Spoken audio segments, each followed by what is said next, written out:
In search of healthy keto. Today we're making Kung Pao chicken, probably one of the most popular dish in Chinese cuisine that desired all over the world. If you look at the recipe, you'll see the replacement I made to make it healthy keto version.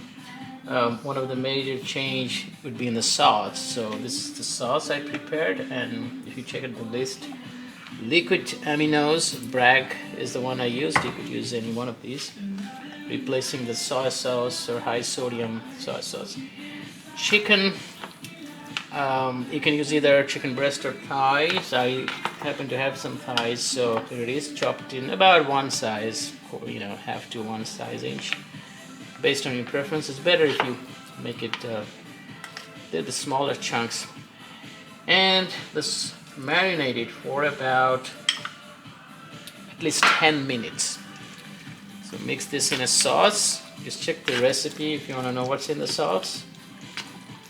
And I like ginger, so you notice there's a chunk of ginger in there. You don't have to use that much ginger, but it's just a personal preference I have. So we wait about 10 minutes. Okay, about 10 minutes. Now it's time for chicken to go in the yolk or a skillet. About 4 to 6 minutes. And it will be fully cooked, but let's wait for I'll give it about 4 minutes, see how it goes. Medium high heat.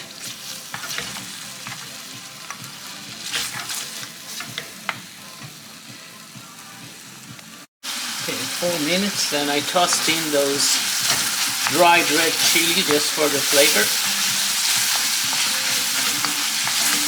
Now about 5 minutes into this, I think they're almost ready. So when it's almost ready, these are diced zucchini and the red bell pepper. You could use also green bell pepper if you like.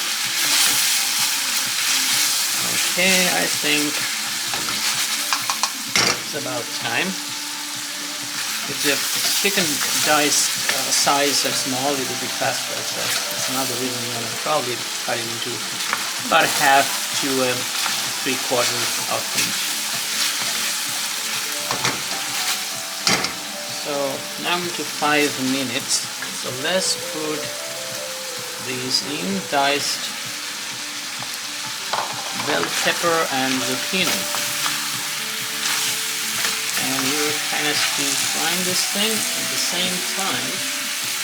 Let's put the remaining sauce. I made extra sauce because I'm also making fried rice out of cauliflower rice. So that 10 minutes marination time, I was simply making grating some cauliflower rice. So I'll just make a fried rice out of the cauliflower rice. It'll take 5 minutes. You can use the same sauce. So I'll add the rest of the sauce in here.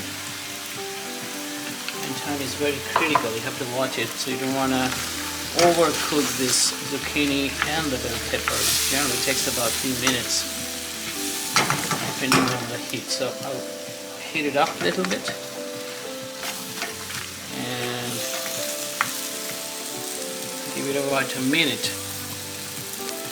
In 2 minutes, I'll put this chicken bouillon. I made a chicken broth out of the chicken bouillon. It's about 1 to 2 tablespoons, depending on your choice. If you like more gravy, you want to put 2. Make sure the heat is on high right now, because our goal is to thicken the sauce. Optional stuff, if you want to thicken it faster, you could use 1/4 teaspoon of xanthum gum. So let's see how it goes. And here is the xanthum gum. And give it about 2 minutes. Then the last item would be chopped celery. This is optional, but I like the crunchiness of it. It will go just for the garnish along with the green onions. Minutes later, I added the celery and the last touch of these. some mixed nuts. I have cashews and a little bit of roasted almond and roasted peanuts, and turn the heat off and serve. That's pretty much it. A little bit of green onions, chili flakes, and taste the salt to your taste, and that's it. Right, here it is, Kung Pao chicken. Enjoy.